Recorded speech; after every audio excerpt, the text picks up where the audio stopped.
आपके सामने गुनाह के नुकसानात भी बता दूं। हम सबको जहर के नुकसानात का पता है। अगर कोई हमारे सामने ट्रे पेश करे और उसमें बिस्किट रखे हों और ये कहे कि एक बिस्किट के अंदर जहर है, तो हम कोई भी नहीं उठाएंगे, शायद इसी में हो, क्योंकि हमें जहर के नुकसानात का पता है। इसी तरह हम सब सांप के नुकसानात को जानते हैं। सांप छोटा हो बड़ा हो, हम उससे डरते हैं, बचते हैं। इसी तरह हमें डाकू और दुश्मन का पता चल जाए कि इस रास्ते पे हमारा दुश्मन है या इस रास्ते पे डाकू होते हैं, वो रास्ता छोड़ देते, क्योंकि हमें नुकसानात का पता है।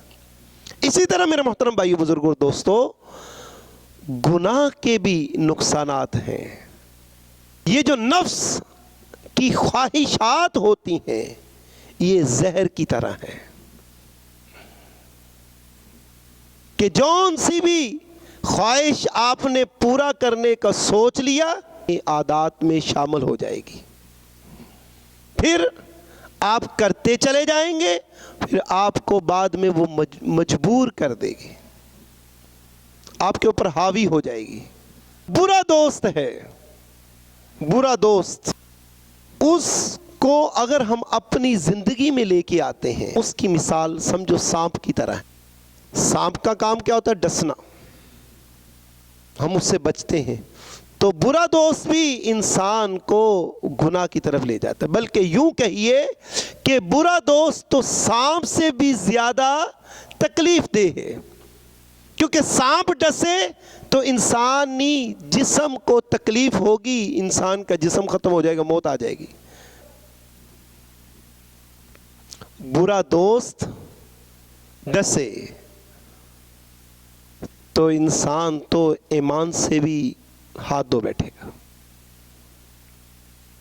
बुरी सोहबत, बुरा दोस्त इंसान से ईमान भी ले लेता है, ईमान भी छीन लेता है।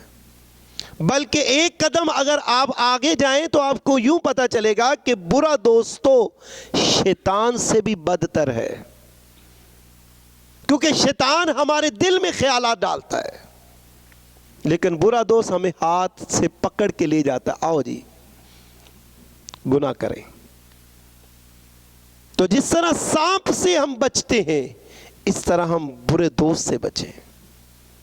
जिस तरह डाकू से हम बचते हैं, जिस तरह हम दुश्मन से बचते हैं, इस तरह हम शैतान से भी बचें, क्योंकि शैतान का काम क्या होता है? इन्न शैतान लकुम अदुव्वुम मुबीन, शैतान तुम्हारा वाज़े दुश्मन है। हत्ता कि एक रवायत में नबी मुहतरम सल्लल्लाहु ताला अलैहि वसल्लम ने इरशाद फरमाया कि शैतान एक मच्छर की तरह तुम्हारे दिल पर बैठा रहता है। जैसे ही वो तुमको अल्लाह के जिक्र से गाफिल पाता है, वो दिल में गलत ख्यालात डालना शुरू कर देता है, गलत ख्यालात डालना। तो जिस तरह हम